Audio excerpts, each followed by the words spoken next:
Je vais vous parler de Touchez pas au Grisby de Jacques Becker, qui est un film passionnant formellement et dans son récit, dans sa mise en scène, et puis aussi dans ce qu'il dit finalement, dans ce qu'il dit au fond. C'est l'histoire de Gabin qui a fait un énorme coup avec Riton, son collègue. Ils ont piqué des lingots d'or. Ils ont mis ces lingots de côté. Et à un moment, Lino Ventura va kidnapper Riton pour lui piquer son fric, son Grisby. C'est un film qui va raconter d'une façon extrêmement linéaire et classique en 72 heures, c'est-à-dire en 2 nuits et 1 journée, qui va faire le portrait d'un homme. Mais c'est très intéressant parce que on a l'impression de voir une fresque. On a l'impression de voir et de savoir ce qu'a été son passé et ce que sera son futur. C'est comme un miroir à 3 facettes qui va dire et refléter ce qui a été le passé, ce qui sera le futur de cet homme et qui renvoie à ce qu'il est maintenant.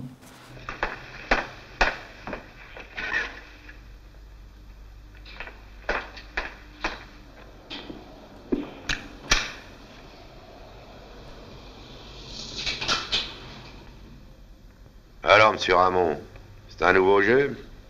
Moitié rallye ambulance, moitié surprise partie, hein? Max, je te jure qu'on n'allait pas chez toi. Tiens, non, vous alliez peut-être chez la sage-femme, hein? Je vais vous faire un avantage et je vais la réveiller, moi.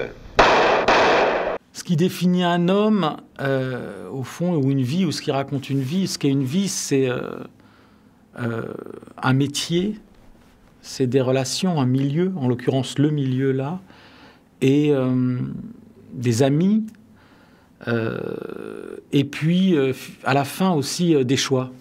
Voilà, et c'est comme ça que le film procède. Donc, d'abord, on découvre ce personnage presque d'une façon assez lente, avec ses rituels et ses habitudes, et puis tout doucement, on va le connaître profondément.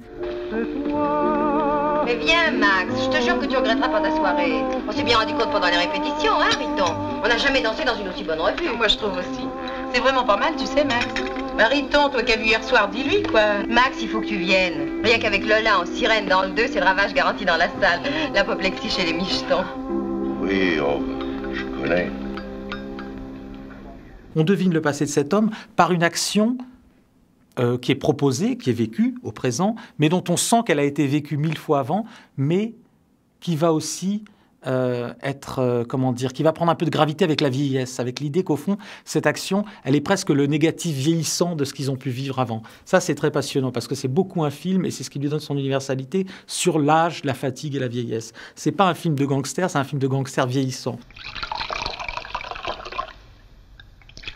À un moment, il y a la planque, ils sont obligés d'aller se planquer parce qu'ils s'aperçoivent qu'il y a des gens qui le recherchent. Le rituel, c'est pas un rituel tendu de la planque, de la cache, de se cacher, de la peur d'être retrouvé. C'est un rituel très bourgeois. Il ouvre, il y a des piles de pyjamas pliés, il lui donne un pyjama, il parle pas, il mange en silence, après ils vont se laver les dents. On comprend qu'ils ont fait ça 1000 fois, et là c'est 1000 fois et une fois de plus vieux, différent. Il y a quelque chose de très beau aussi sur l'âge et sur la fatigue dans ce film, comme je vous disais tout à l'heure, qui lui donne un petit peu son côté universel. C'est qu'on sent depuis le début que Gabin, il en a marre. Et donc il y a ce portrait comme ça, tout doucement, qui arrive, ce présent comme ça, un peu fané, un peu fatigué, voilà. Ce passé donc qu'on devine, et puis aussi ce qui va advenir. Ce qui va advenir, on le découvre beaucoup par les rituels. Où tu vas? Je vais me jouer mon nez. Il a ses habitudes, elles sont là et on sait qu'elles resteront. Ce seront certainement les mêmes lieux, mais avec aussi quelque chose peut-être d'un peu brisé.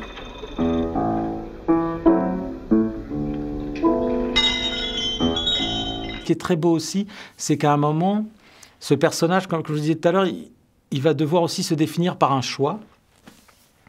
Et là aussi, ça rejoint sa vie et son passé. C'est-à-dire que ce choix, c'est sauver ou pas Riton. À un moment, Riton se fait attraper.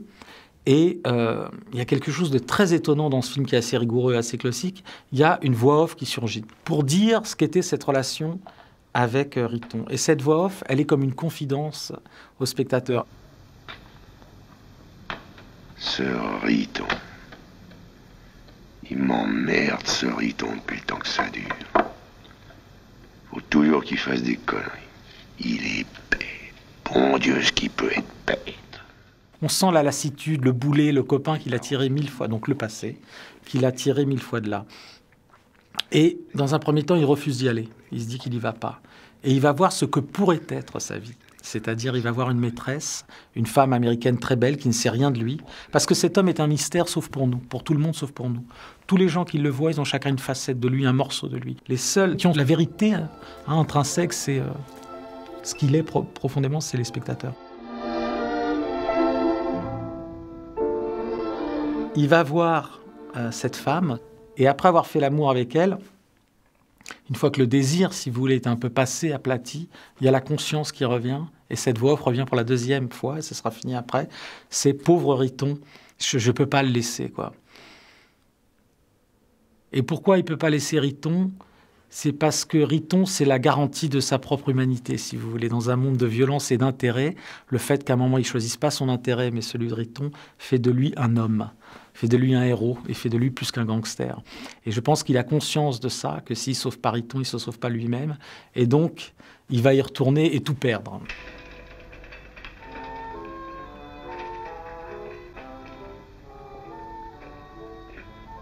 Pauvre Riton, je suis un beau fumier quand même. Vous m'aimez, Max?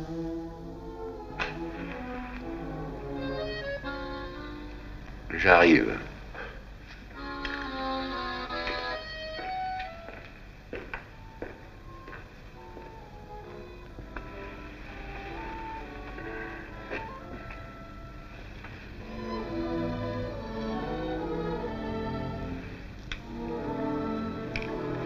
Vous êtes un drôle de garçon. Au fond, je ne sais vraiment pas qui vous êtes. C'est embête, ça. Donc je trouve que c'est un film qui est très puissant parce qu'on ne voit pas arriver l'émotion.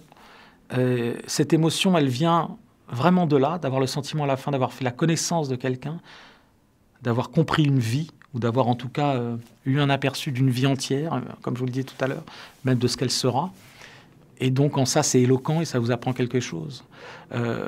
C'est comme une expérience qui vous est offerte, et c'est une expérience assez noble, assez belle. Voilà, un homme, quel qu'il soit, quel que soit le milieu dans lequel il avance, il nage et il survit, fait un choix qui fait de lui un humain assez beau. Donc il y a quelque chose là-dedans qui est totalement admirable.